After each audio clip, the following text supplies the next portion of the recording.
Hello बच्चों, good morning. आज हम पढ़ेंगे हिंदी सेकेंड का तीसरा लेसन या हिंदी व्याकरण का तीसरा लेसन, शब्द एवं वाक्य।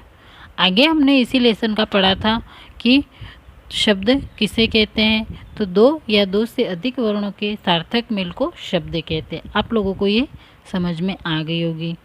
शब्द जिसका कोई सार्थक अर्थ निकलता हो, जिसका अर्थ नहीं निकलता हो, उन शब्दों को हम निरर्थक शब्द कहते हैं। वाक्य, वाक्य के बारे में हमने पढ़ा था।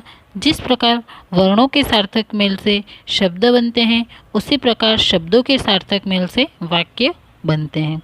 वाक्यों में प्रयुक्त शब्द समूह अपना पूरा अर्थ और भाव प्रकट करते हैं।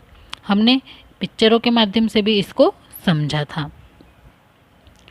जिसका अर्थ निकलता हो वह शब्द वाक्य बनाते हैं, और सार्थक वाक्यों के शब्दों का सार्थक मेल होना आवश्यक है। अगर वाक्य में सार्थक शब्द नहीं जुड़ते हैं और उनको हम सही क्रम में नहीं जमाते हैं, तो हमारे वाक्य पूर्ण रूप से नहीं बन पाते हैं। अब शब्दों का वह समूह जो किसी अर्थ को स्पष्ट करे, उसे हम वाक्य कहते हैं या वाक्य कहलाता है। वाक्य के अंग हम पढ़ेंगे। वाक्य के अंग कितने हैं? दो। वाक्य के दो अंग होते हैं। वाक्य, उद्देश्य और विधेय। उद्देश्य, इसमें क्या आएगा? वाक्य में जिसके विषय में कुछ कहा जाए वह वाक्य का उद्देश्य होता है, जिसके लिए कहा जाता है ना।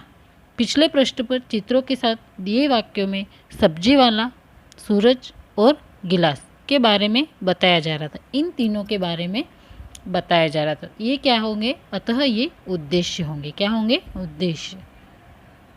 अब विधेय, वाक्य में उद्देश्य के विषय में जो कुछ कहा जाता है, जो उनका उद्देश्य था उसके बारे में कहा गया था, तो उसको हम क्या कहेंगे? विधेय। क्या कहेंगे? विधेय। पिछले पृष्ठ पर चित्रों के साथ दिए वाक्यों में सब्जी बेच रहा है। कौन बेच रहा था? सब्जी वाला। रोशनी कौन दे रहा था? सूरज। गिलास क्या कर रहा था? पानी है। विधेय, क्योंकि ये उद्देश्य के बारे में बता रहे हैं। हमने इस पाठ से क्या समझा और क्या सीखा?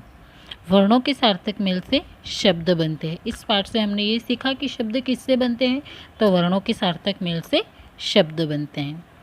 शब्द कितने प्रकार के होते हैं? तो दो प्रकार के। कौन कौन से? सार्थक शब्द और निरर्थक शब्द। शब्दों का सार्थक समूह वाक्य कहलाता है। तो वाक्य किसे कहेंगे? शब्दों के सार्थक समूहों को। वाक्य के कितने अंग हैं? दो, उद्देश्य और विधेय। इसको आपको